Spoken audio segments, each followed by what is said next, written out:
There is a delicate moment in the life of every dream, a moment so small that most people never notice it, yet so important that it can determine everything that follows. It is the moment when an idea is still fragile, when a vision is still forming, when desire has not yet become discipline and intention has not yet become action. In that early stage, a dream is much like a flame just beginning to rise. It does not need applause. It does not need an audience. It needs protection. And yet this is where so many people make their mistake. They feel inspired by a new goal, excited by a new direction, energized by the possibility of becoming someone greater than they have been before, and almost immediately they begin to talk. They tell friends, family, co-workers, acquaintances. They talk about the business they are going to start, the body they are going to build, the book they are going to write, the life they are finally going to create. They speak with passion, they speak with certainty. They speak as if the very act of saying it out loud brings them closer to the result. But often the opposite is true. Many dreams do not die because they were impossible. They die because they were exposed too early. They were spoken before they were strengthened.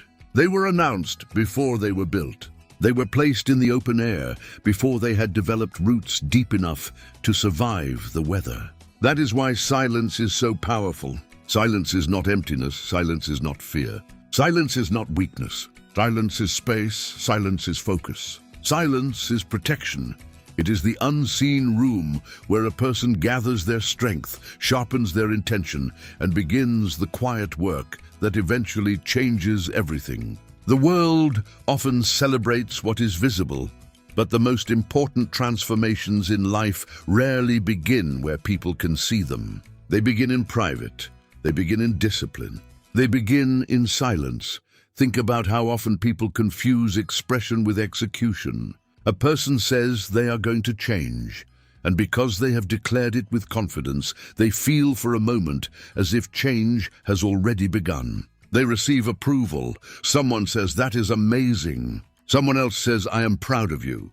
Another person says, "I know you can do it." And while encouragement is not bad, it can become dangerous when it arrives too early, because the mind is strange. It can sometimes accept recognition as a substitute for effort. It can mistake being seen for actually progressing. That is where the dream begins to weaken. What should have been fuel for action gets spent in conversation. What should have become discipline gets dissolved in explanation.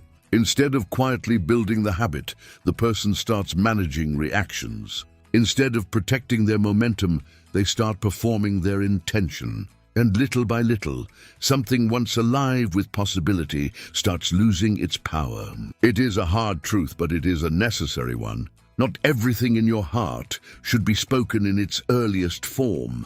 Not every plan deserves an audience. Not every dream benefits from discussion. Some things grow better in the dark. Some things become stronger in private. Some things only survive when they are kept close long enough to become real. Many people fail not from a lack of potential, but because they leak energy by explaining themselves too soon and seeking reassurance before acting. A dream doesn't die in a dramatic moment. It fades quietly when motivation is lost. Readiness alone isn't enough. A dream must be guarded, fed by action, not announcements. The mistake is believing that speaking creates commitment.